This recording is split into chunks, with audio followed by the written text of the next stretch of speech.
आप सभी को एक बार पुनः मेरे YouTube चैनल में वेलकम है।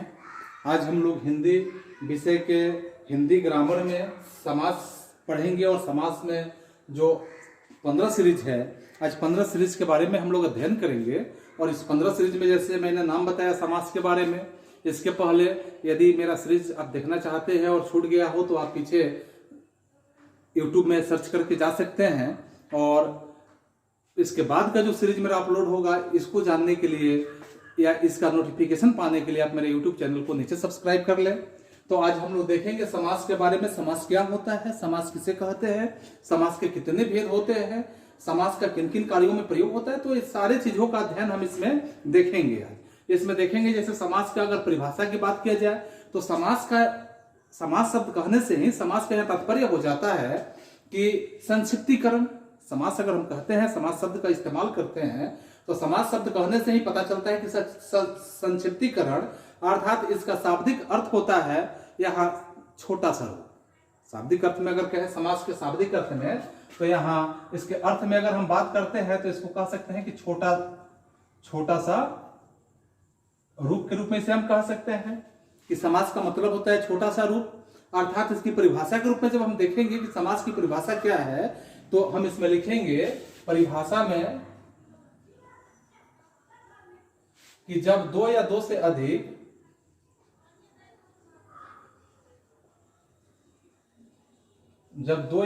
अधिक यानी जब भी परिभाषा हम इसका इस्तेमाल करेंगे तो जब दो या दो से अधिक यहां शब्दों से मिलकर जो नया छोटा शब्द बनता है, शब्दों से मिलकर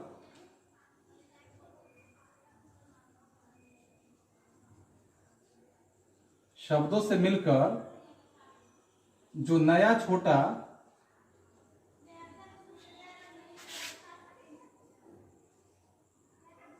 शब्द बनता है, यानी दो या दो से अधिक अगर शब्द होते हैं, शब्दों से मिलकर जो नया छोटा सा शब्द बनता है, उसे हम क्या कहते हैं, उस शब्द को ही हम, उस छोटे शब्द को समास के नाम से जानते हैं। उस छोटे शब्द को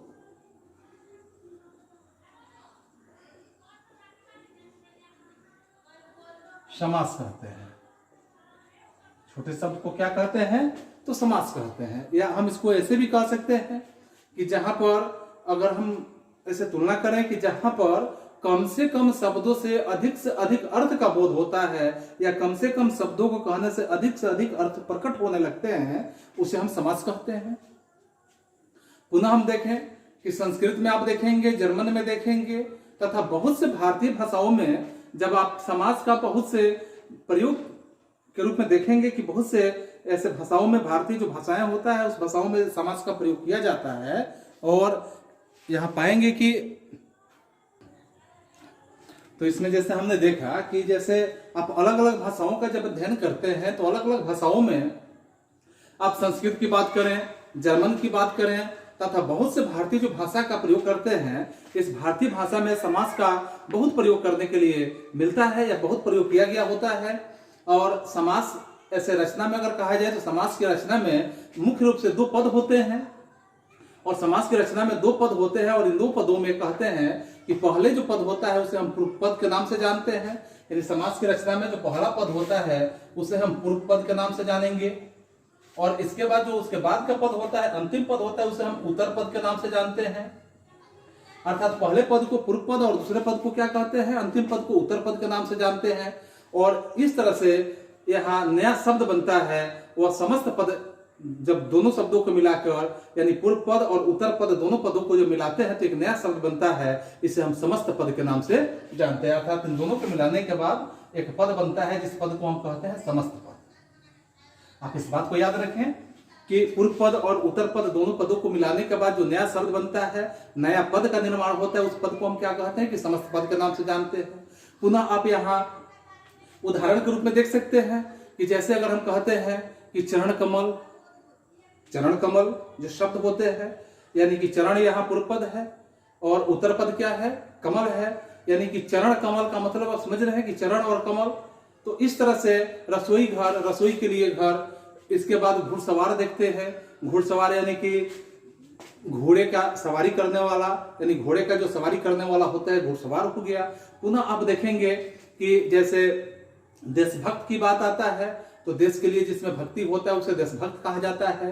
राजपुत्र की बात करते हैं तो राजा का जो पुत्र होता है उसे राजपुत्र कहते हैं। इस तरह से यहाँ सामसिक पद जो होते हैं या समस्त पद, अगर हम कहें कि सामसिक पद या समस्त पद के रूप में, सामासिक पद या समस्त पद, इस पदों को जानना हम लोग के लिए बेहद जरूरी है कि समासिक पद क्या है या समस्त पद क्या होता है। तो जो शब्द होते हैं, ऐसे शब्द समास के नियमों से बनता है। जो शब्द होते हैं वो शब्द क्या होते हैं कि समास के नियमों से बनता है, वो समासिक पद, या यहाँ हम कहेंगे कि आखिरी इस तरह के समस्त पद के नाम से उसको हम जानेंगे। पुनः आप देखेंगे इसके बाद पूर्व पद होता है कि पूर्व पद क्या है। तो पूर्व पद की बात जब करेंगे तो पूर्व पद में आप जानते हैं इसी पूर्व पद को एवं उत्तर पद भी कहा जाता है, या में आप कह सकते हैं उत्तर पद, पूर्व पद या उत्तर पद। जो यहाँ दो शब्द आते हैं तो सामासिक जो शब्द होते हैं, सामासिक शब्दों के साथ यहाँ समास के नियम यहाँ पे क्या होते हैं कि ऐसे पद, सामासिक जो शब्द होते हैं, शब्द के पद को यहाँ पूर्व पद के नाम से जाना जाता है। पुनः आप देखेंगे वह सामासिक अगर इस तरह के जो पद होते हैं और दूसरे को यहाँ आखिरी पद जो उत्तर पद होता है, यानी कि पहले का पद जो हुआ पूर्व पद हो गया और अंतिम वाला पद जो हो जाता है उत्तर पद के रूप में यहाँ जाना जाता है। और इसके बाद आप देखेंगे समास विग्रह क्या होता है। तो समास विग्रह के बारे में हम जिक्र करेंगे। समास विग्रह, समास विग्रह क्या होता है। तो समासिक शब्दों के या जो समासिक शब्द होते हैं इसके बीच में, समासिक शब्द जो भी होता है इस समासिक शब्द के बीच में आप देखेंगे कि समासिक शब्दों के बीच में यहाँ बीच के जो संबंध होते हैं, वैसे समासिक पदों के बीच के संबंध को स्पष्ट करने का हम सीधे अर्थों में समास विग्रह के नाम से जान सकते हैं कि समासिक पद के यहाँ बीच में अर्थों को स्पष्ट करना या अर्थों को यहाँ पे क्या किया जाता है कि जो विग्रह होता है या अर्थों को स्पष्ट करने की जो दशा होता है उसी को यहाँ समासिक या समास विग्रह के नाम से जानते हैं। विग्रह के बाद जो समासिक पद होता है, समासिक यहाँ पद से समासिक शब्द गायब हो जाता है। जब भी हम विग्रह करते हैं शब्दों को, पदों को, तो समासिक जो शब्द होते हैं तो समासिक शब्द यहाँ बिल्कुल गायब हो जाते हैं। और समासिक पद गायब हो जाने के बाद अर्थात हम इसको ऐसे कह सकते हैं कि जब समस्त पद के सभी पद अलग अलग किए जाते हैं, जो यहाँ अलग अलग जो इसके सभी पद को किए जाते हैं तो उसे हम समास विग्रह के नाम से जानते हैं। जैसे अगर कहें माता पिता, तो माता पिता जो बीच में आता है, माता पिता, तो इसमें हम क्या करेंगे, इसका विग्रह करेंगे तो माता च पिता, माता और पिता, हम ऐसे कह सकते हैं। और पुनः हम यहाँ बात करेंगे समास के भेद के बारे में कि समास के कितने भेद होते हैं। तो समास के अगर भेद की बात किया जाए तो समास के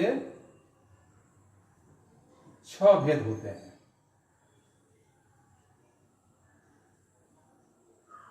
समास के कितने भेद होते हैं? तो समास के 6 भेद होते हैं। 6 भेद का अलग अलग जिक्र करेंगे, लेकिन इससे पहले इसका हम नाम देख लेते हैं कि एक में होता है तत्पुरुष समास, दूसरा नाम आप देखते हैं तो दूसरा में अव्ययी भाव का नाम आप देखेंगे, अव्ययी भाव समास। फिर आप तीसरा का नाम देखेंगे, अव्ययी भाव के बाद देखेंगे तो कर्मधारय समास होता है।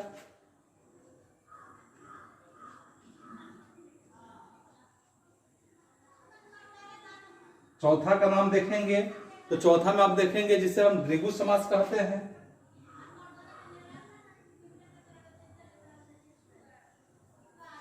फिर यहाँ पांचवा का नाम देखेंगे, क्योंकि समास के 6 भेद बताए गए, तो पांचवा का देखेंगे तो पांचवा का नाम द्वंद्व समास हो जाता है।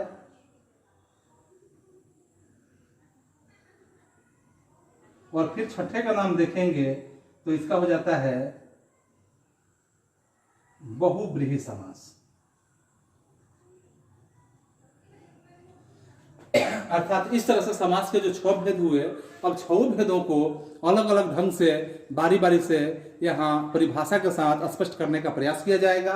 कि जिसमें सबसे पहला होता है तत्पुरुष समास। तो तत्पुरुष समास को जब आप देखेंगे यहाँ कि तत्पुरुष समास किसे कहते हैं, तो इसके बारे में आप परिभाषा देखेंगे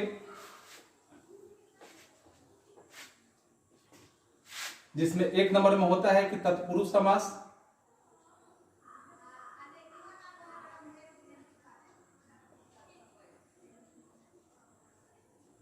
तो इस पे जब हम जिक्र करेंगे तत्पुरुष समास में, तो पुरुष समाज का यानी या तत्पुरुष जो होता है समास का वह होता है, यानी तत्पुरुष समास का वह होता है जिसमें उत्तर पद प्रधान होता है। आप सीधे शब्दों में याद रखें, उत्तर पद प्रधान तत्पुरुष समास, उत्तर पद प्रधान तत्पुरुष समास, यानी जिसका उत्तर पद प्रधान होता है उसे तत्पुरुष, जिसका उत्तर पद प्रधान होता है उसे तत्पुरुष समास कहा जाता है। उत्तर पद प्रधानम तत्पुरुष समास, अर्थात हम कहें कि प्रथम पद यहाँ गौण हो जाता है, पहला पद जो इसका होता है वह गौण हो जाता है और उसमें उत्तर पद की प्रधानता होती है। तो यहाँ लिखेंगे जिसका उत्तर पद प्रधान हो, जिसका उत्तर पद प्रधान होता है उसे हम तत्पुरुष समास कहते हैं। और इस तरह से यहाँ प्रथम पद जो होता है लुप्त हो जाता है और उत्तर पद क्या होता है, यहाँ प्रधान हो जाता है। और इस बीच में समास, यहाँ समास करते हुए या समास करते वक्त बीच की विभक्ति का यहाँ पे लोप कर दिया जाता है। पुनः आप यहाँ देखेंगे कि समास में आने वाले जो भी यहाँ कारक चिन्ह होते हैं, वैसे कारक चिन्ह को अगर यहाँ कारक चिन्ह में जैसे आप देखेंगे कि को हो गया, शे हो गया, कारक चिन्ह में यहाँ प्रयोग करते हैं। जैसे कारक चिन्ह, कारक के साथ ही हम लोगों ने पढ़ा है कि को हो गया, से हो गया, के लिए हो गया, से हो गया, के लिए, से हो गया। और इसके साथ साथ और भी होता है जैसे का, के, की, ऐसे शब्द और भी आता है। का हो गया, की हो गया, के हो गया, की हो गया, उसके बाद में हो गया, एक कारक चिन्ह के रूप में यहाँ हमने प्रयोग किया। में पर हो गया, तो ऐसे शब्दों का हम प्रयोग कर सकते हैं। तो यहाँ देखेंगे ऐसे सब जो चिन्ह होते हैं, ऐसे चिन्ह आदि का लोप हो जाता है। जैसे अगर हम मूर्तिकार कहते हैं तो मूर्तिकार का मतलब मूर्ति को बनाने वाला, मूर्तिकार हो गया। यानी यहां हम सीधे कहते हैं कि मूर्ति को बनाने वाला मूर्तिकार। अगर हम कहते हैं कि राजद्रोही, राज के लिए जो द्रोही होता है के लिए यहाँ पे लुप्त हो गया, तो राज के लिए जो द्रोही होता है उसे राजद्रोही कहते हैं। आत्मघाती, जो आत्म यानी अपने लिए घात कर सके उसे आत्मघाती कहा जाता है। अपने लिए भी वो घात कर लेता है, आत्मघाती हो जाता है। इसके बाद आप देखते हैं मांसाहारी, मांस को खाने वाला, शाकाहारी, शाक सब्जी को खाने वाला, ऐसे शब्दों को हम क्या कहते हैं, तत्पुरुष समास कहते हैं। अब हम देखेंगे यहाँ तत्पुरुष समास जो होता है, तत्पुरुष समास के भी भेद होते हैं। तत्पुरुष समास के भी अगर चिन्हों के आधार पर देखा जाए तो तत्पुरुष समास के भी भेद होते हैं। इसके भी 6 भेद होते हैं। तत्पुरुष समास के चिन्हों के आधार पर, यहाँ चिन्हों के आधार पर इसके भी 6 भेद हैं। तत्पुरुष समास के चिन्हों के आधार पर कितने भेद हैं, तो इसके भी 6 भेद हैं। और 6 भेदों का अलग अलग अगर हम जिक्र करते हैं कि 6 भेद कौन कौन है इसका, जिसमें सबसे पहला अगर हम जिक्र करते हैं तो सबसे पहला में कर्म तत्पुरुष आपका हो जाता है।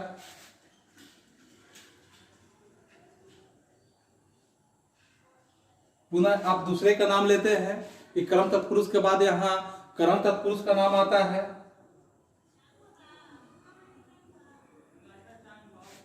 फिर यहाँ तीसरे का नाम लेंगे, कर्म तत्पुरुष के बाद आपका संप्रदान तत्पुरुष हो जाता है, यानी तीसरा का नाम संप्रदान।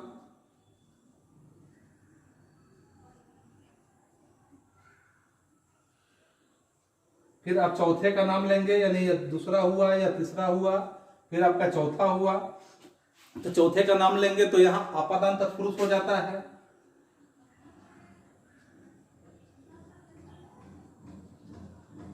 पुनः यहाँ पांचवे का नाम लेंगे तो पांचवा में आपादान के बाद आपका हो जाता है संबंध तत्पुरुष हो जाता है। इसको हम संबंध तत्पुरुष कहेंगे।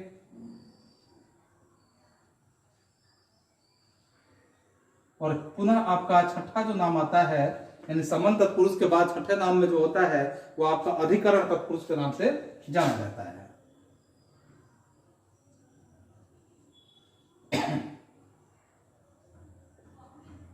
अधिकरण तत्पुरुष हो गया।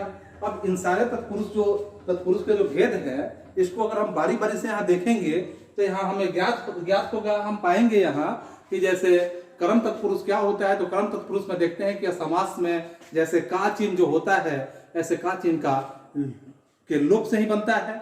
अगर हम कहते हैं जैसे में कि अगर वाल्मीकि रचित यानी कि यहाँ इसका चिन्ह जो होता है का होता है, के द्वारा होता है।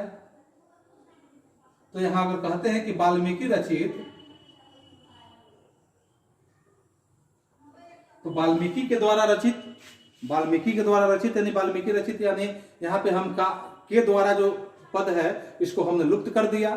पुनः आप करण तत्पुरुष में देखेंगे तो करण तत्पुरुष में क्या पाएंगे कि अगर कहा जाए कि यह समास जो होता है, समास को कारक चिन्ह यहाँ से और के द्वारा जो शब्द होता है, के और से द्वारा यहाँ शब्दों को लोप कर दिया जाता है।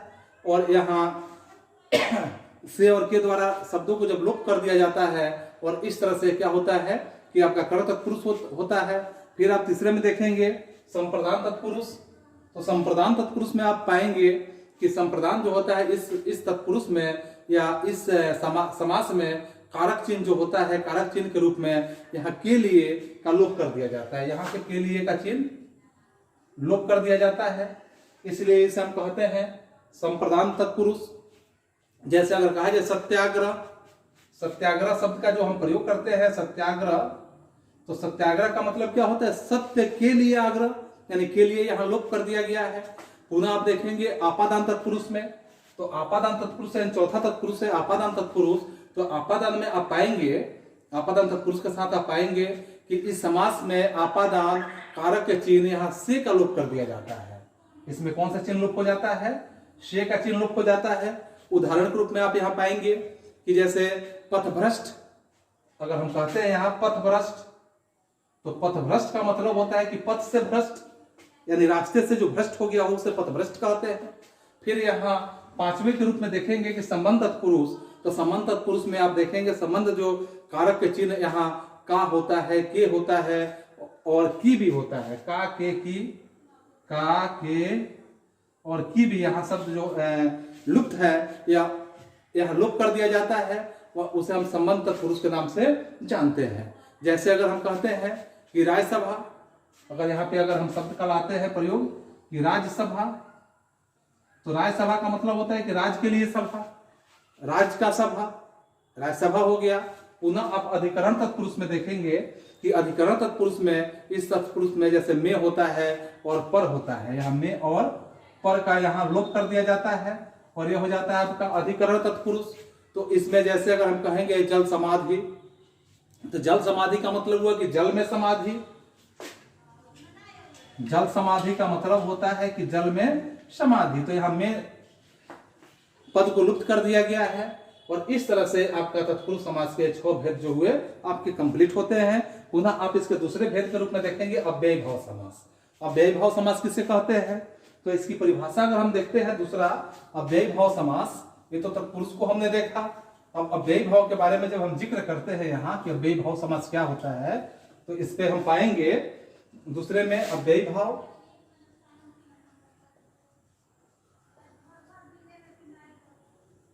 अव्ययी भाव समास। तो अव्ययी भाव समास में हमें क्या ज्ञात होगा कि जैसे हम देखेंगे कि वह समास जिसका पहला पद अव्यय हो, पहला पद जिसका अव्यय हो और उसके जो संयोग से समस्त पद भी अव्यय बन जाता हो, यानी जैसे इसके पहले हमने बताया था तत्पुरुष में कि पूर्व पद प्रधान, उत्तर पद प्रधान तत्पुरुष समास, और इसमें हम देखेंगे कि यहाँ पूर्व पद प्रधान अव्ययी भाव समास है, यानी इसका पहला पद ही अव्यय हो। तो पहला पद जिसका अव्यय होता है, इसका पहला पद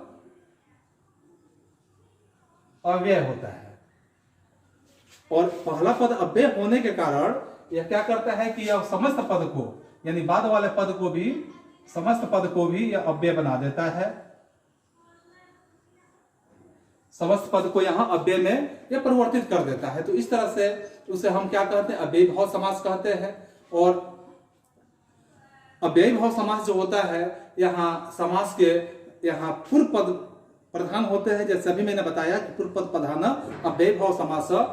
और इस तरह से अव्ययी भाव समास का यहाँ हम परिभाषा समझेंगे, जिसका पहला पद प्रधान हो उसे अव्ययी भाव समास के नाम से जाना जाता है। और इसमें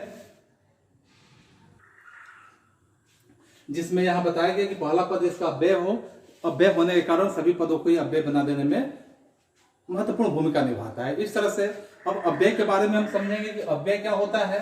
तो अव्यय का अगर हम परिभाषा समझने का प्रयास करें कि अव्यय क्या होता है, तो इससे हम जानेंगे कि जिन शब्दों पर लिंग का, कारक का, काल का आदि शब्दों से भी कोई प्रभाव नहीं पड़ता हो, यानी इस शब्द पर न तो लिंग का, न कारक का, नहीं लिंग का ही प्रभाव पड़ता है और नहीं कारक का ही प्रभाव पड़ता है, और नहीं किसी तरह के शब्दों से भी यहाँ किसी प्रकार का कोई प्रभाव पड़ता है, तो या किसी काल का भी प्रभाव नहीं पड़ता है, तो इसे हम क्या कहते हैं, यहाँ प्रभाव नहीं पड़ता है, प्रभाव नहीं पड़ता है, इसे हम क्या कहते हैं, अव्यय कहते हैं।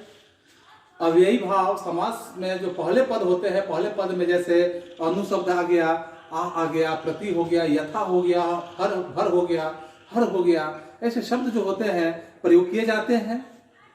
जैसे अगर कहा जाता है कि आजन, यानी पहले जैसे इसका शब्द बताया गया अभी कि जैसे अनु का प्रयोग किया जाता है, अनु शब्द का प्रयोग किया गया, अनु के बाद आप देखेंगे कि आ हो गया, प्रति हो गया, आ हो गया, प्रति हो गया, या इसके साथ और भी देखेंगे यथा हो गया, हर हो गया, भर हो गया, यथा शब्द का प्रयोग करेंगे, हर का प्रयोग करेंगे, भर का प्रयोग करेंगे। ये शब्द जो होता है यहाँ इसका पूर्व पद प्रधान करने का कार्य करता है। जैसे अगर हम आजन्म की बात करते हैं, आजन्म, तो इसका मतलब क्या होता है, आजन्म का बात करते हैं तो जन्म से लेकर, आजन्म यानी जन्म से लेकर, इसी तरह से यथा, यथामति अगर बात करते हैं तो मत के अनुसार, या आप देखेंगे कि प्रतिदिन यानी यथाशक्ति जो है, या उसके साथ आप देखेंगे घर घर, निसंदेह या प्रत्यक्ष, ऐसे शब्दों का आप इस्तेमाल इसमें कर सकते हैं। पुनः इसके बाद तीसरा इसका नाम है, यह है कर्मधारय। कर्मधारय का अगर हम प्रयोग करते हैं, कर्मधारय समास क्या है, कर्मधारय समास, तो कर्मधारय समास क्या होता है, इसके बारे में जब जिक्र किया जाएगा तो वह समास जिसका पहला पद विशेषण तथा दूसरा पद क्या हो, विशेष्य हो। इसका पहला पद जो होता है विशेषण होता है और दूसरा पद क्या होता है, इसमें विशेष्य हो जाता है। पहला पद विशेषण और दूसरा पद क्या हो जाता है कि विशेष्य हो जाता है, और इस तरह से यहाँ कहेंगे कि दूसरा पद विशेष्य होता है, अथवा अगर हम इसे दूसरे शब्दों से जाने तो एक पद उपनाम एवं दूसरा पद जो होता है कि दूसरा उपमेय हो जाता है, उसे हम कर्मधारय समास के नाम से जानते हैं। ठीक है, इस समास को या इस समास में जो होता है, इस समास का उत्तर पद प्रधान होता है, एवं जहां उत्तर पद प्रधान होता है यहाँ विग्रह करते समय दोनों पदों को या दोनों पदों के बीच में यहाँ समानता होता है। जो यहाँ कहा जाए कि जो अगर इस तरह से में से किसी एक शब्द का प्रयोग होता है, जैसे अगर कहा जाए कि चरण कमल का प्रयोग जैसे हो, या आप देखेंगे कि नील गगन का प्रयोग होता है, या आप देखेंगे चंद्रमुख का या पीतांबर का प्रयोग होता है, महात्मा का प्रयोग होगा, लाल मणि का प्रयोग होगा, और महादेव का, यानी ये शब्द क्या हुआ कि इसका जो यह समास है इसका पहला पद विशेषण हो जाता है, दूसरा पद क्या हो जाता है, विशेष्य हो जाता है। पुनः आप देखेंगे चौथे प्रयोग में कि चौथा इसका है द्विगु समास। तो द्विगु समास किसे कहते हैं, इसके परिभाषा के संबंध में आप जानेंगे कि द्विगु समास जो होता है वह समास जिसका अगर कहे कि पूर्व पद संख्यावाचक होता है, यानी पूर्व पद जो होता है संख्यावाचक विशेषण होता है, यानी सबसे पहला पद जो होता है उसका संख्यावाचक होता है, संख्या का बोध कराता है, तथा समस्त पद जो होता है समाहार या समूह का बोध कराने, उसे हम द्विगु समास के नाम से जानते हैं। जैसे अगर कहा जाए कि दोपहर, दोवन्नी, चौवन्नी, अठन्नी, चौराहा, चारमुहानी, पांचमुहानी इत्यादि शब्द जो होता है, इसका पहला शब्द क्या है, संख्यावाचक है, और संख्यावाचक होने के कारण से द्विगु समास कहा जाता है। ठीक है, पुनः आप देखेंगे इसके पांचवा जो भाग है, या पांचवा भाग जो होता है यह होता है आपका द्वंद्व समास।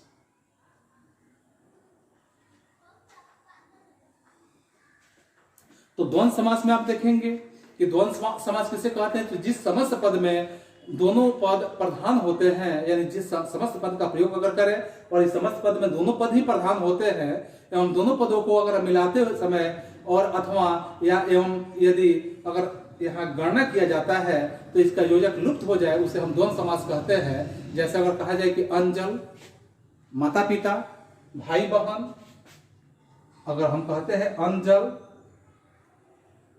माता पिता, भाई बहन। इसमें हम सीधे जान सकते हैं इस तरह से कि जिस समाज का दोनों पद ही प्रधान होता है उसे हम द्वंद्व समास कहते हैं। जिस समाज का दोनों पद प्रधान हो उसे द्वंद्व समास कहते हैं। फिर हम छठवें रूप में देखेंगे कि छठवां इसका जो प्रयोग है बहुब्रीहि समास का। तो बहुब्रीहि समास किसे कहते हैं? तो बहुब्रीहि का जब प्रयोग करेंगे तो इसमें हम पाएंगे कि जो समास अपने मूल अर्थों को छोड़कर किसी विशेष अर्थों का बोध कराता है, जो समास अपने मूल अर्थों को छोड़ देता है और किसी विशेष अर्थों का बोध कराता है, वैसे समास को बहुब्रीहि समास कहा जाता है। जैसे में कहा जाए कि पीतांबर, नीलांबर, चक्रपाणी,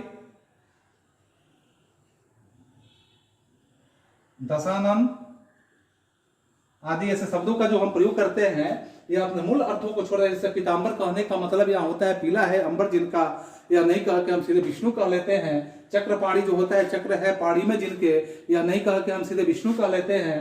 दशानन, दस है आनंद जिनके, या नहीं कह के हम सीधे रावण कह लेते हैं। तो जो अपने मूल अर्थों को छोड़कर किसी दूसरे अर्थों का बोध कराता है उसे हम बहुब्रीहि समास कहते हैं। तो इस तरह से समास के बारे में मुझे लगता है कि आपके सारी समस्याएं समाधान हो गए होंगे। अगर किसी तरह की आपको समस्या हो तो निश्चित आप मेरे कमेंट बॉक्स में कमेंट करें। आज के लिए बस इतना ही, फिर हम मिलते हैं अगले क्लास में अगले सीरीज के साथ। तब तक आप सभी